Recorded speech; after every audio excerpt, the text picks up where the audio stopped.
오늘 고린도 후서의 말씀의 시작이 이렇게 되어 있습니다.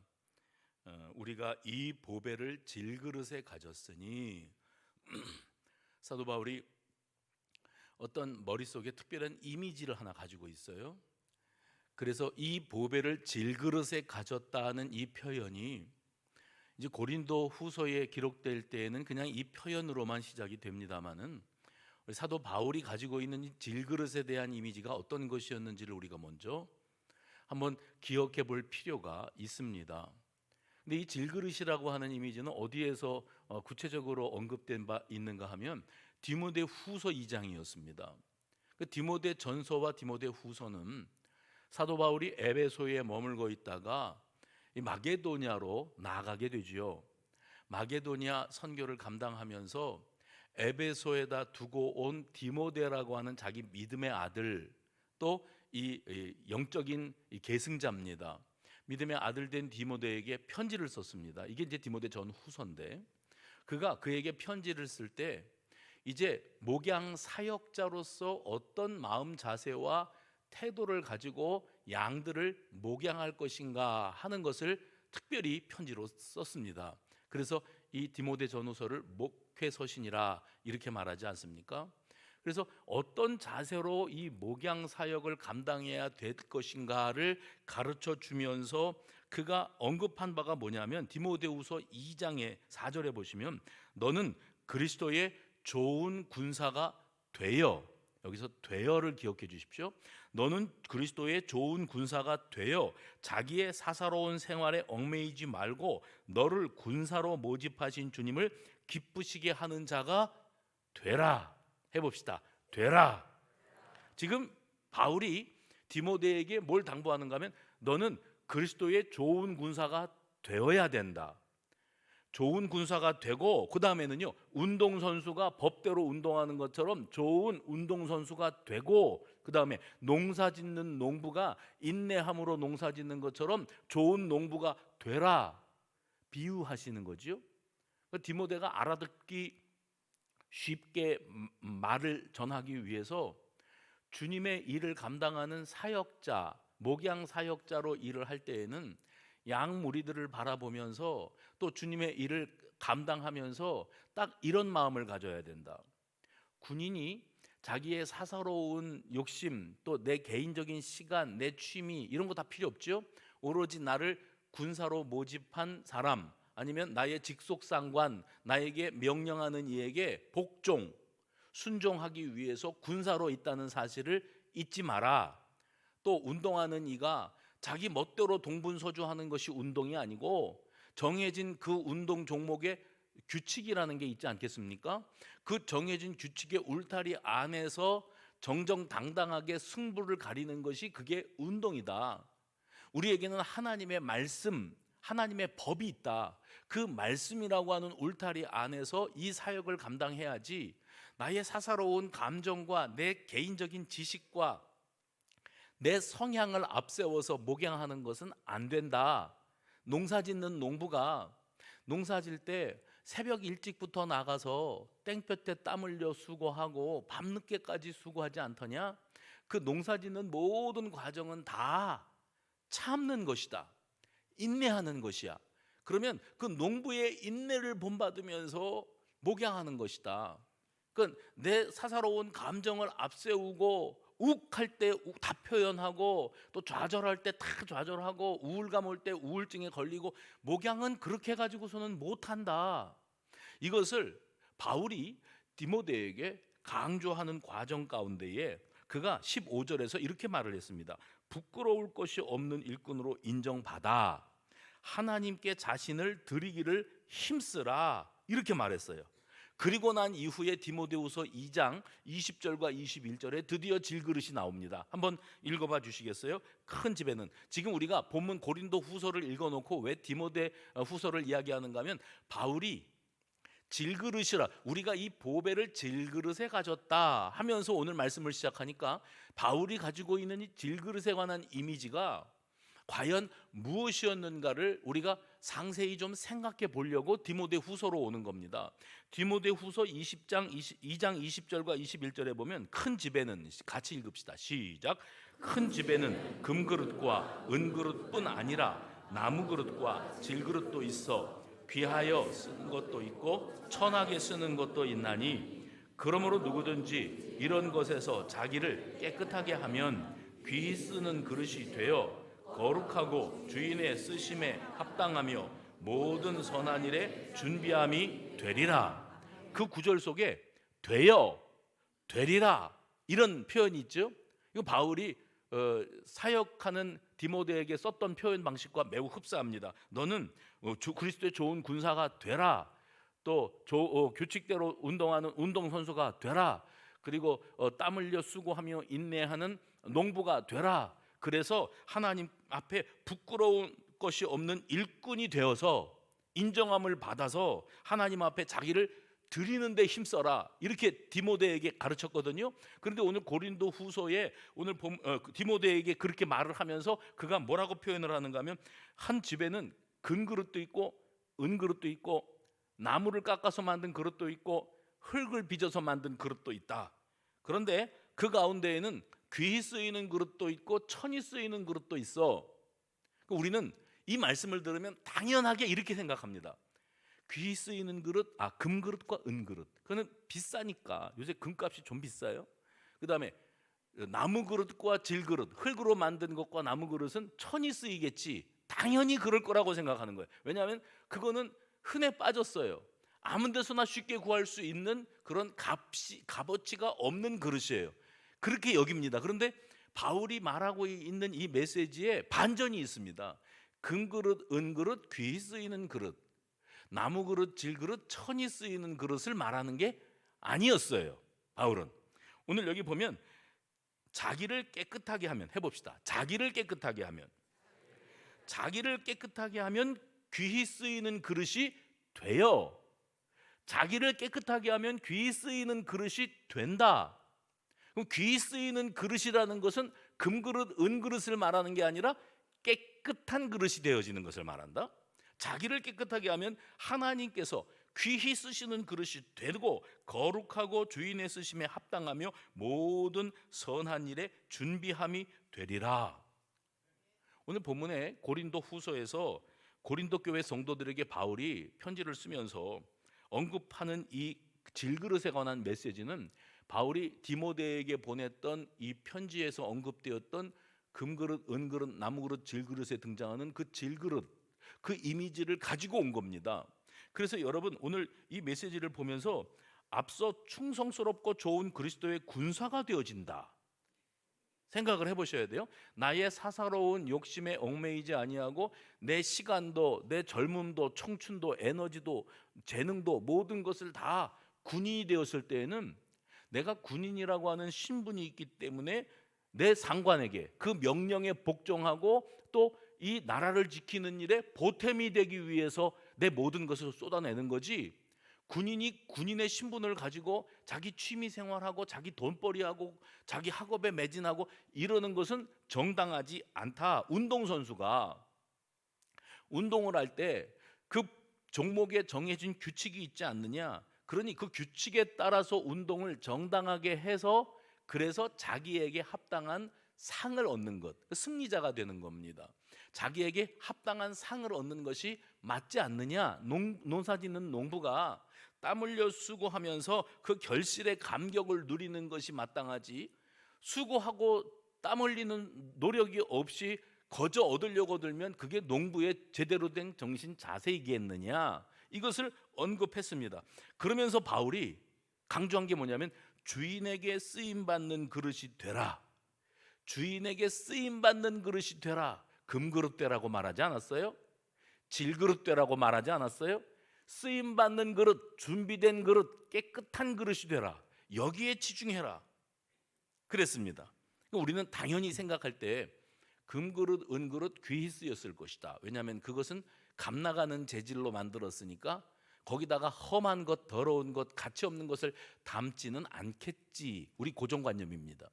나무릇과 질그릇에는 좋은 것 담기보다는 그냥 흔해 빠진 거. 왜냐하면 그 재질 자체, 그릇 재질 자체가 너무 흔한 것이고 값이 나가지 않는 것이고 쉽게 구할 수 있는 것이기에 아마 거기에 담기우는 것들도 다 흔해 빠진 것, 크게 값어치 나가지 않는 것이라 여기는 게 우리가 가지고 있는 고정관념이에요. 고집스러운 고정관념이에요. 비싼 건 좋은 것이고 값싼 것은 아주 쳐주지 않는 아주 저질스러운 것이다, 이렇게 여기고 있어요. 그런데 우리가 알고 있는 이 상식적인 그 상식선에서부터 완전히 바울은 그것을 무너뜨려 버립니다. 그 쓰임새라고 그러잖아요. 어디에다가 쓰이나 그 용도의 판단 기준이 그 그릇이 뭘로 만들어졌느냐 하는 재질로 판단되어서는 안 된다. 자, 귀히 쓰이는 그릇이 되었다는 것은 금이나 은으로 만들어졌기 때문이라고 여기냐? 너희는 꼭 그렇게 생각을 하느냐? 그렇지 않다. 이런 생각은 안 해봤느냐? 금그릇 은그릇인데 주인이 여기 금그릇인데 좋은 거 담으려고 좋은 그릇 찾다가 금그릇이 있어서 얼른 꺼냈더니 아이고 그 금그릇에 예전에 뭘 담아놨던 것을 그걸 버리고 설거지를 안 해놓고 그냥 거기다 놨던 거예요. 그 쓰려고 봤더니 금그릇인데 그 안에서 뭐가 곰팡이가 나고 썩고 냄새가 나고 더러워서 지금 거기다가 보배를 담으려고 그랬다가 못 담겠어요. 그러면 그게 금으로 되어 있다는 게 도대체 무슨 의미가 있겠느냐?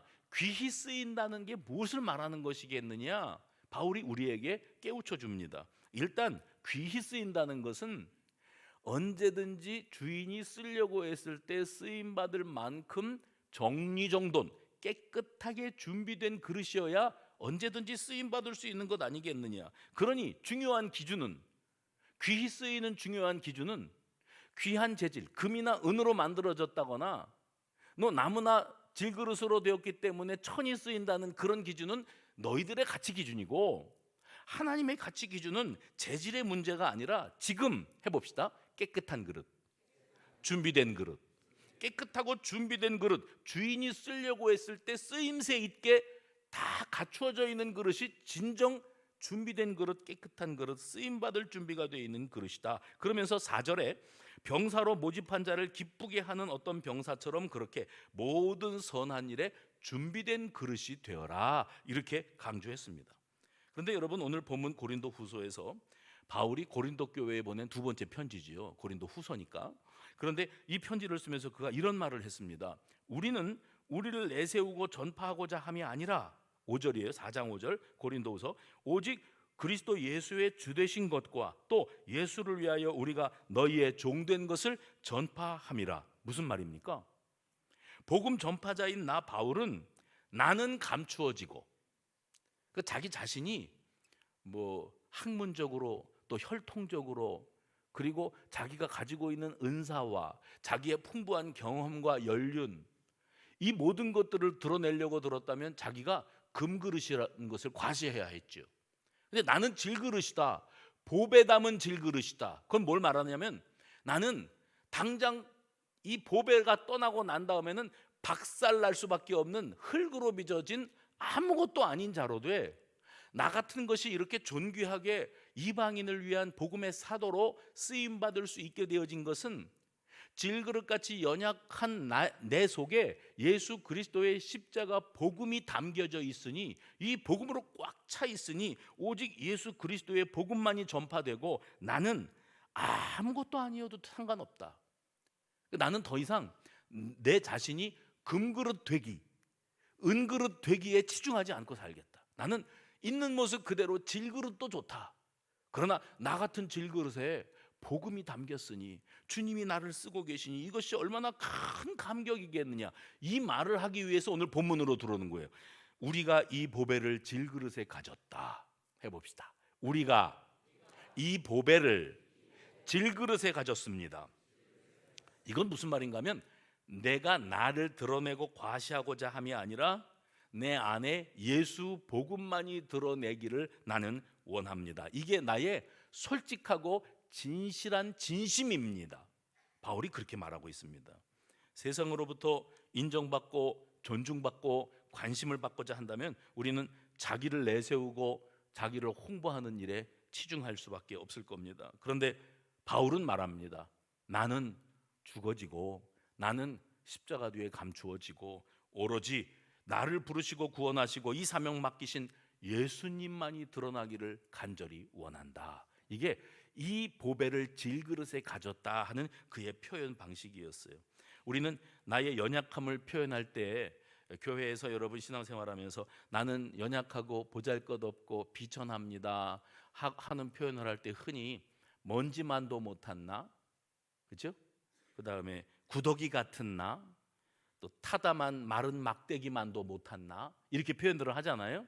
들어보셨을 거예요. 그런데 오늘 여기에서 바울은 질그릇 같은 나, 연약합니다, 값어치 없습니다, 깨어지기 쉽습니다. 근데 이 질그릇이라고 하는 것은 그만큼 연약하다는 것을 표현하고 싶은 것인데, 오늘 본문을 가만히 들여다보면 사도 바울은 나는 질그릇입니다, 그래서 나는 아무짝에도 쓸모없고 값어치 없는 쓰임새가 부족한 인간입니다 라고 말하지 않았습니다. 앞에서 디모데 후서에서도 큰 집에 금그릇, 은그릇, 나무그릇, 질그릇이 있다 이렇게 표현을 하면서 이런 말까지는 했어요. 그 중에 귀히 쓰이는 것도 있고 천히 쓰이는 것도 있지 하고 말할 때 우리의 의식의 흐름은 본능적으로 귀히 쓰이는 것은 금, 은으로 만든 그릇이고 천히 쓰이는 것은 나무, 흙으로 만든 그릇이라 여기는데, 바울은 그것을 그렇게 말하지는 않고 천히 쓰이는 것이 있다고만 말했어요. 귀히 쓰이는 것이 있다고만 했지만 어떤 것이 더 귀하고 어떤 것이 천한 것이라고 단정짓지 않았습니다. 다만 그는 뭘 강조하는가 하면 금, 은, 나무, 질그릇이든지 뭐든지 깨끗한 그릇, 주인이 쓰시기에 합당한 그릇이 되는 것에 치중하고 있어요. 너희들은 금그릇이 되라, 은그릇이 되라, 그렇게 너희들 몸값을 올려놔야 주인이 너희들을 합당하게 금값 대우를 해주시고 은값으로 쳐주실 거야. 너희가 너희 자신을 나무그릇이나 질그릇으로 만들어 버려 놓으면 주인이 그걸 어떻게 귀히 쓰겠느냐, 이렇게 이해하지 말라는 거예요. 어떤 그릇이냐가 중요한 게 아니라 그 그릇은 준비되었느냐, 깨끗하냐.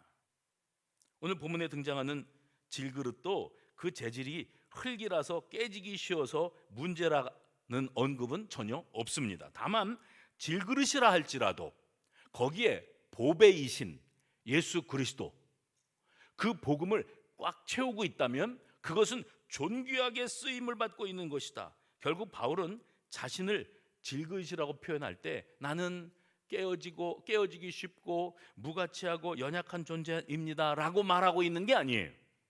오직 내 안에 있는 예수 십자가 복음만이 드러나기를 원합니다, 이렇게 표현합니다. 그래서 그는 오늘 우리 성도들이 나 자신의 값어치를 어디에서 찾을 것이냐, 내 존재 가치를 어디에서 찾을까 하는 것은 우리 삶의 방향을 결정짓는 중요한 잣대가 된다는 사실을 말하고 있습니다. 그래서 바울은 단호하게 선포하는 거예요. 오늘 본문에서 우리는 이미 보배로운 질그릇이 된 사람들입니다. 옆에 분들하고 인사하십시다. 당신은 보배로운 질그릇입니다. 시작. 작년에 제가 주일날 말씀을 전할 때 이런 말씀을 전했던 기억이 있어요. 혼인잔치가 있는데 신랑을 기다리는 10처녀가 있었어요. 그런데 그 10처녀들이 신랑을 맞이하기 위해서 등잔을 준비하고 등불을 켜고 기다리고 있는 거예요. 10명 다. 근데 5명은 등잔하고 등잔에다가 기름을 꽉 채운 것으로 준비 끝. 근데 나머지 5명은 이제 거기 슬기로운, 미련한 이렇게 표현하는데, 슬기로운 처녀라고 지칭되는 이 여인들은 자기 등잔에 기름을 채운 데다가 거기다가 별도 기름, 보충 기름을 준비해 놨어요. 혹시 모르니까. 그런데 아니나 다를까 신랑이 더디 왔다. 그래서 이제나 저제나 오기를 기다리면서 꾸벅꾸벅 졸기도 하고 그러고 있는데 신랑이 늦게 오는 바람에 이 등불이 꺼져가는 거예요. 기름이 다 소진이 되어서. 근데 신랑이 도착했다 그러니까 깜짝 놀라서 이 등불에 기름이 떨어진 걸 안 처녀 5명은 이 예비 기름, 보충 기름을 준비해 놓은 처녀들한테 좀 빌려달라 그랬어요. 그랬더니 너희들한테 빌려주다가 우리 것마저도 다 꺼져버리면 어떡하냐. 그리고 거절당하죠.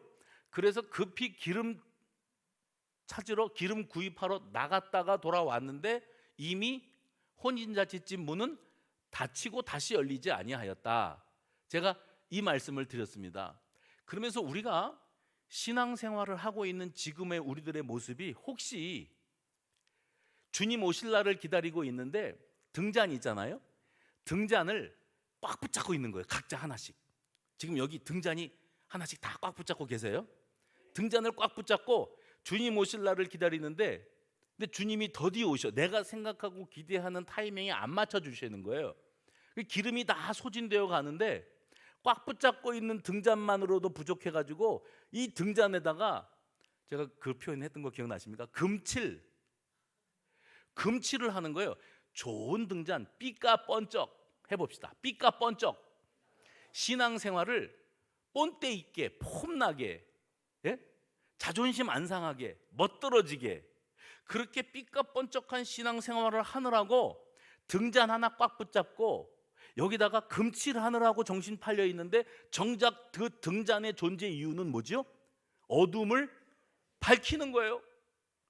어둠을 밝혀야 되는 그 등잔에 기름이 다 떨어졌는데 기름 떨어지는 거는 중요하지 않고 이 등잔을 그럴듯한 등잔 만드는 거예요.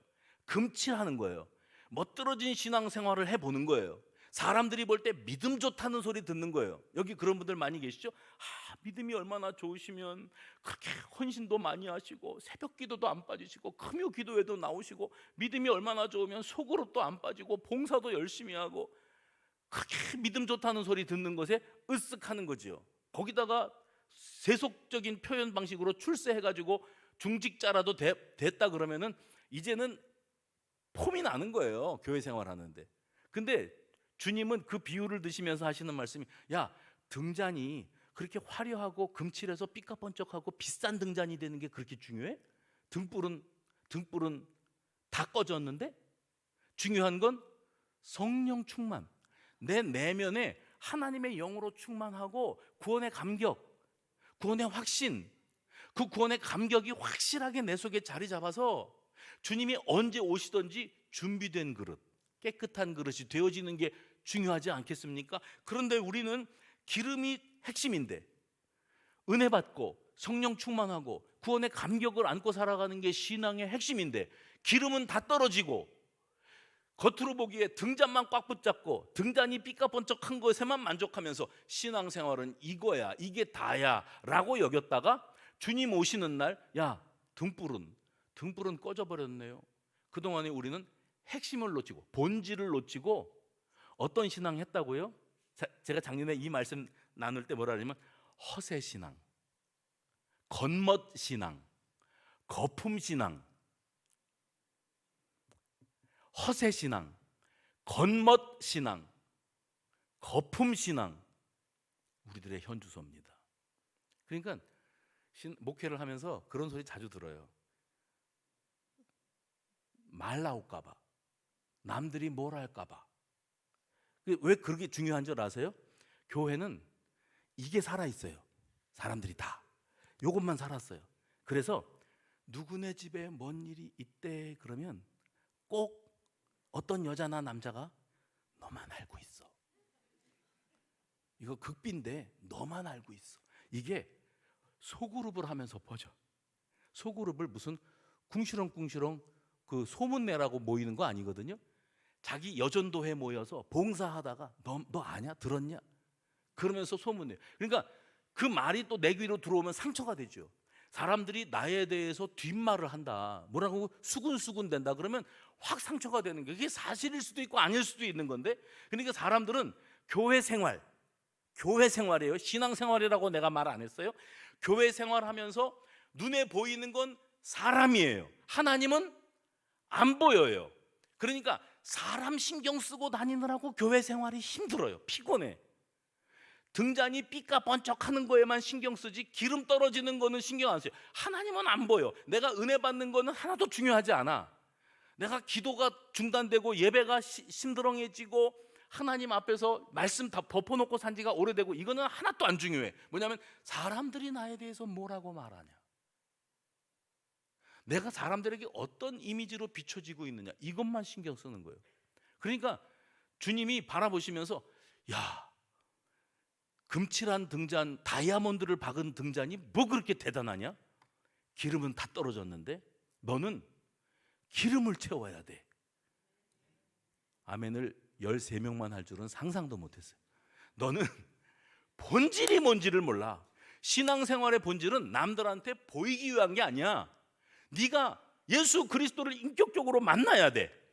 그분이 나의 개인적으로 내 구원자가 되고 내 구원의 감격으로 내가 속이 꽉 차고 성령의 충만함이 계속 공급되어지고 말씀 묵상을 통해서, 말씀을 듣는 것을 통해서 내가 신앙적으로 채워져가는 신앙생활을 해야 되는데, 너는 정작 내가 준비된 그릇이냐 깨끗한 그릇이냐보다 얼마나 비싼 그릇이냐, 값을 쳐주는, 남들이 볼 때 나 금그릇이지, 저 사람보다는 내가 좀 더 값이 나가지, 뭘로요? 신앙의 연륜으로, 직분으로, 가진 돈으로, 배운 걸로, 자식 자랑으로.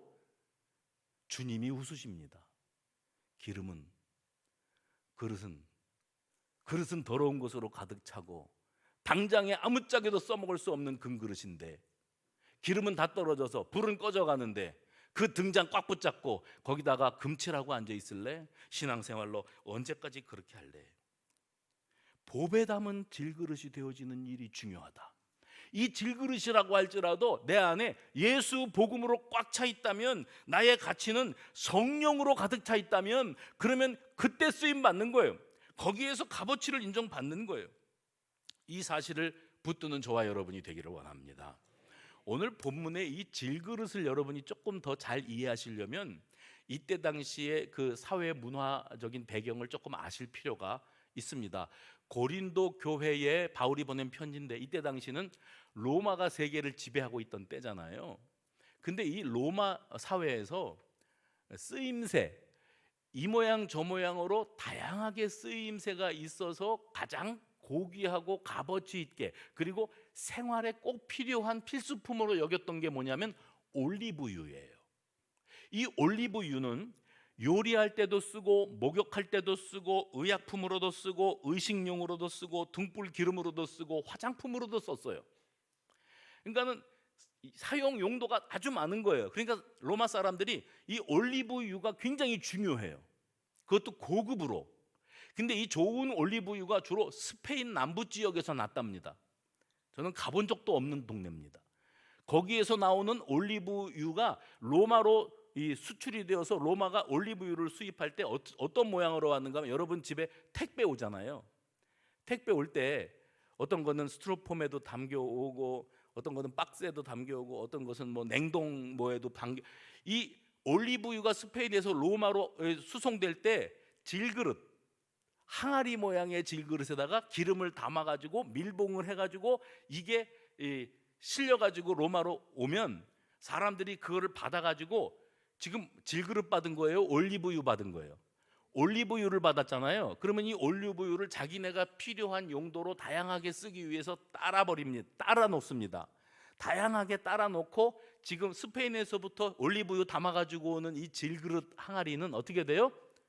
용도 폐기입니다. 이거는 수입용으로 쓴 거기 때문에 올리브 가지고 온 거지, 질그릇은 그냥 담아오는 용기였을 뿐이에요. 그래서 역사에 보면 로마에 그 깨뜨려진 질그릇이 산을 이루었다. 그 정도로 많은 질그릇들이 그때 사용이 되었다 하는 그런 표현이 나옵니다. 어떤 여인이 예수님께 값비싼 나드 향유를 옥합에 담아가지고 와서 그 옥합을 깨뜨려, 옥합은 비싼 거거든요. 근데 옥합을 깨뜨려서 예수님께 부어드렸다라는 그 이미지를 여러분이 생각을 해보시면, 이 질그릇은 이 기름을 담아가지고 오는데 필요한 용기였을 뿐 그 이상도 이하도 아니었습니다. 사도 바울이 고린도 전후서를 쓸 때에 사도 바울이 어떤 상황에 봉착해 있었는가 하면, 사도권, 네가 뭔데 우리를 가르치고 이래라 저래라 하냐, 율법을 무시하고 뭐 예수 복음만 전하면 다냐, 우리는 율법이 중요하거든. 근데 너는 어디서 그런 권세를 받아가지고 그러느냐고 사도 바울에게 사사건건 시비를 걸고 딴지를 거는 사람들이 있었어요. 근데 이 사람들이 어디에서부터 자격증, 신분에 대한 자격증 혹은 추천서를 받아 갖고 왔어요. 그 추천서에는 뭐라서는 이 사람은 하나님의 말씀을 가르칠 정당한 권위가 있고 권세가 있다. 이 자격증을 어디서 만들어 갖고 와가지고 우리는 가르치는 추천서가 있어. 이 추천서 가지고 말씀을 가르치는데 바울 너는 추천서 있어? 아무것도 없으면서 뭐 네가 언제부터 사도였고 네가 언제부터 우리한테 이래라 저래라 가르치는 권세가 있는 거야? 라고 따져 물었을 때 사실 바울은 내놓을 게 아무것도 없었어요. 그가 내세울 것이 아무것도 없었는데도 당당하게 뭐라고 말하고 있어요? 오늘 본문에서 우리가 이 보배를 질그릇에 가졌으니, 여기서 말하는 보배는 고린도후서 4장 5절 6절에 말하고 있는 예수 그리스도 복음을 말합니다. 그 예수 그리스도를 복음에 담았으니 중요한 것은 보배예요.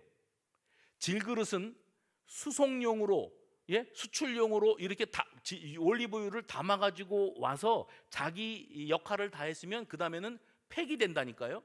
산을 이룰 만큼 깨뜨려지고 박살이 내는 거예요. 근데 바울은 이렇게 말합니다. 우리는 다르다. 우리는 그냥 그렇고 그런 질그릇이 아니다. 그래서 오늘 설교의 제목이 뭐예요?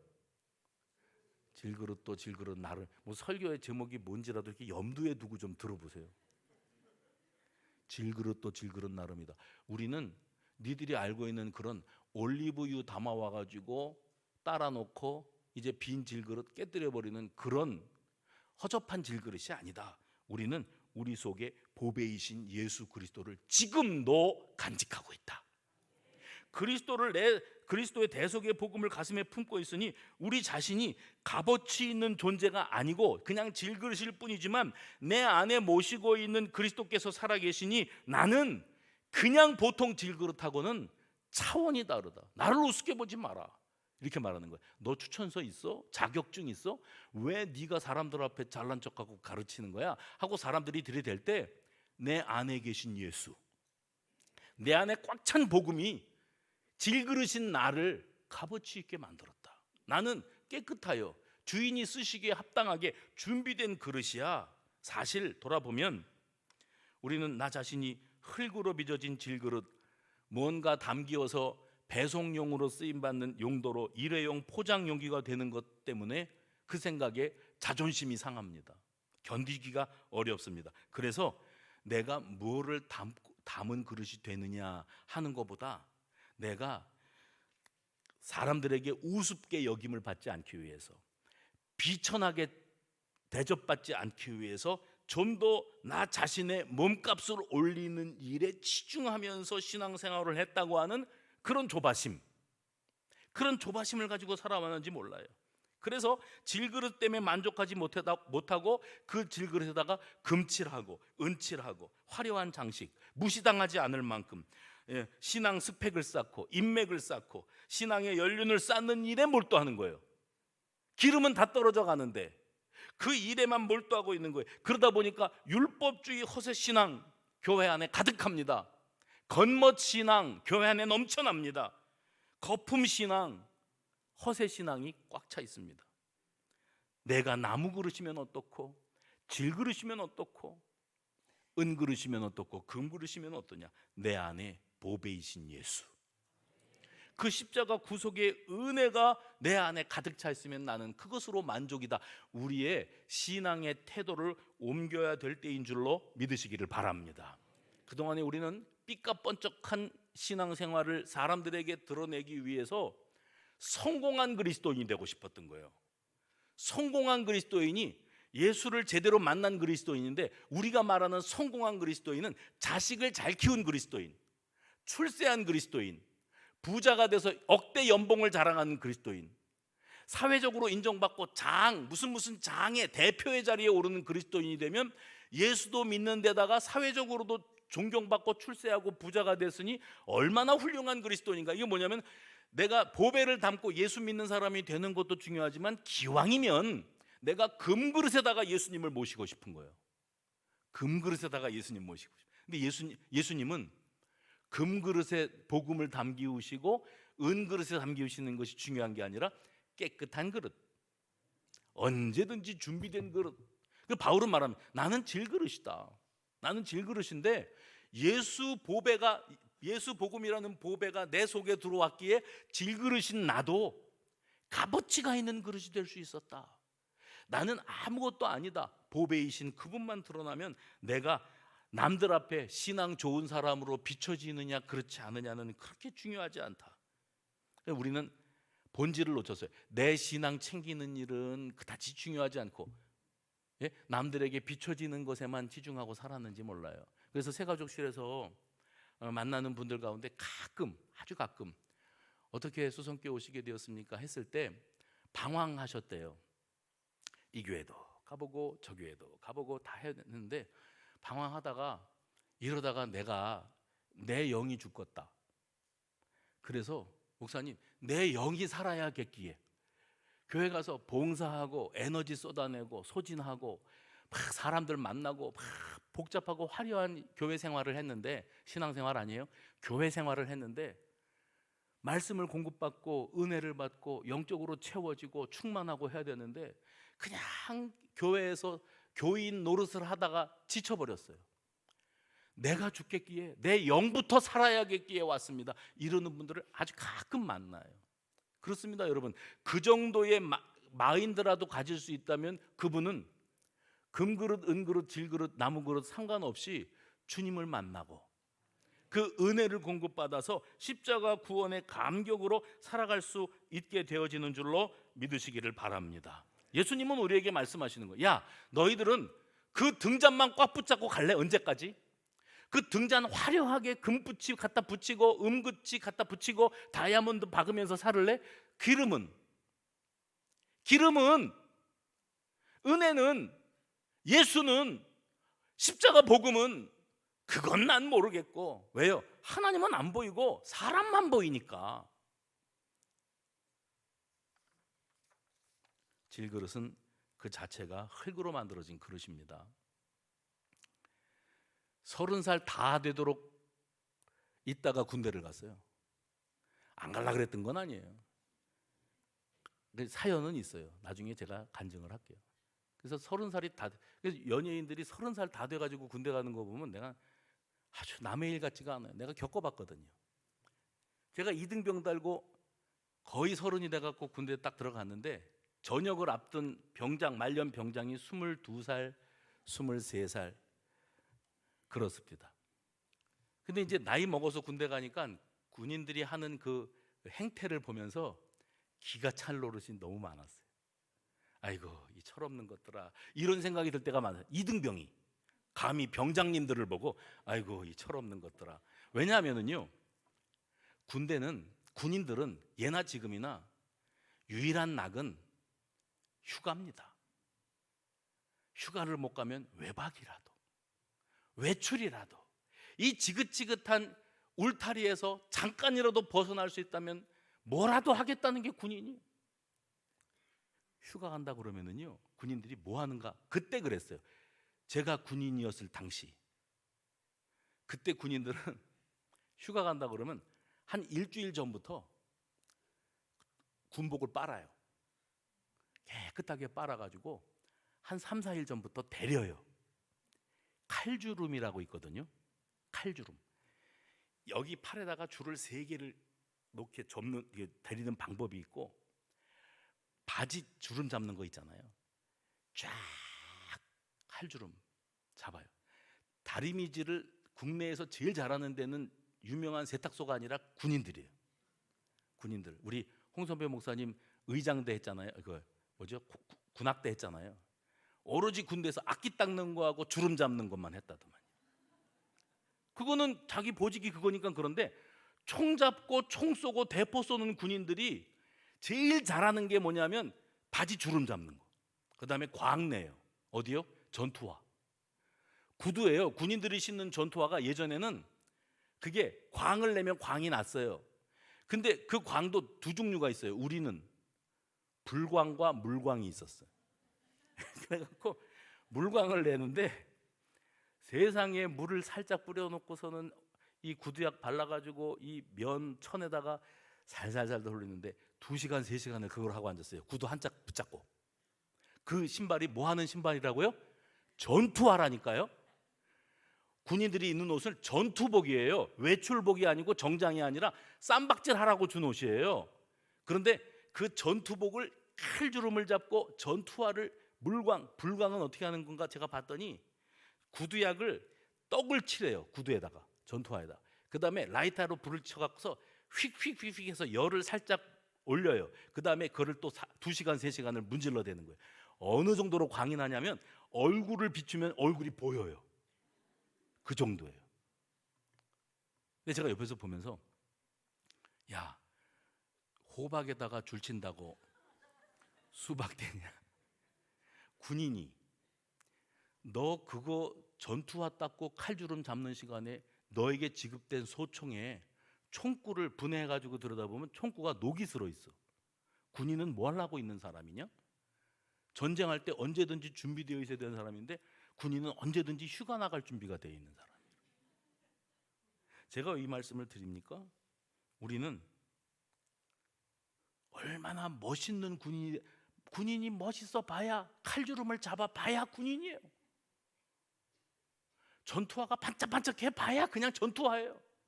아무도 봐주지도 않아요. 그런데 유일한 낙이라 그게. 신앙생활하면서 삐까뻔쩍 왜 겉멋 멋있어 보이려고 들지 말라고 제가 계속 간곡히 부탁하지요. 폼나게 예수 믿으려고 그러지 말고 주님 앞에 눈물을 흘려보세요. 꼬꾸라져 보세요. 회개의 눈물 콧물을 쏟아보세요. 천부여 의지 없어서 손들고 옵니다. 이게 그냥 불러 제끼는 찬송가가 아니라 내 신앙의 양심 속에서 주님 앞에 나같이 더럽고 추악한 죄인이 주님의 일꾼으로 부름받고 주님의 종으로 쓰임받을 수 있게 된 것이 너무나 감사하고 감격스러워서 그 감격을 주체할 수가 없어서 부르는 내가 두 손 들고 주님 앞으로 옵니다. 이게 우리 신앙의 기본이 되어야 되는데 이 본질을 놓쳐버리니까 다 율법주의자가 돼버리는 거예요. 교회 안에 율법주의자가 꽉 차 있습니다. 겉멋신앙, 허세신앙, 거품신앙이 꽉 차 있습니다. 저와 여러분 속에. 등잔은 고급진 등잔이 되는 것보다 중요한 게 등불을 밝히고 있어야 되는 게 중요한 거예요. 질그릇은 비싼 그릇이 되어지는 게 중요한 게 아니고 쓰임받을 수 있는 깨끗한 그릇이 되는 게 생명이에요. 우리는 보배이신 예수 그리스도로 말미암아 전혀 새로운 질그릇으로 거듭난 사람들임을 잊지 마시기 바랍니다. 그래서 바울이 전혀 새로운 가치관으로 살아가는 완전히 새로운 사람, 새로운 인격, 새로운 인생을 사는 사람들의 모습을 오늘 고린도후서 4장 7절에서 이렇게 말하고 있습니다. 우리가 사방으로 8절이죠. 8절입니다. 8절입니다. 우리가 사방으로 우겨쌈을 당하여도 쌓이지 아니하. 여러분이 읽어보세요. 시작. 우리가 사방으로 우겨쌈을 당하여도 쌓이지 아니하며 답답한 일을 당하여도 낙심하지 아니하며 버림바 되어도 박해를 받아도 버림받지 아니하고 거꾸러뜨림을 당하여도 망하지 아니하며. 이게 뭐예요? 우리는 어떤 상황, 어떤 일을 만나도 나는 어차피 질그릇이에요. 보배를 담아 하나님의 능력을 간직하고 있기 때문에 그냥 세상의 용도 폐기되는 버려지는 질그릇과 차원이 다르게 나는 비록 약하나 내 주 예수 그리스도의 구속의 은혜를 내 안에 담고 복음의 능력을 채웠기 때문에 나 자신은 그냥 질그릇이 아니라 해봅시다. 보배 담은 질그릇. 보배 담은 질그릇이라는 사실을 잊으면 안 돼요. 자긍심을 가지십시오. 나는요 나이가 많아 늙어서 힘도 없고 머리도 빨리빨리 안 돌아가고 행동도 금뜨고 봉사라고 그러면 기운도 없고 가진 것이 없어서 교회 연보도 제대로 못 내고 또 기력이 없어서 매번 나오지도 못하고 나는 아무것도 아니에요. 그딴 소리 하지 마십시오. 그리고 여러분 신앙생활 하다가 사회생활 하다가 옆에서 누가 잘난 척하면 꼴 보기 싫죠. 아 되게 잘난 척하네. 근데 아십니까?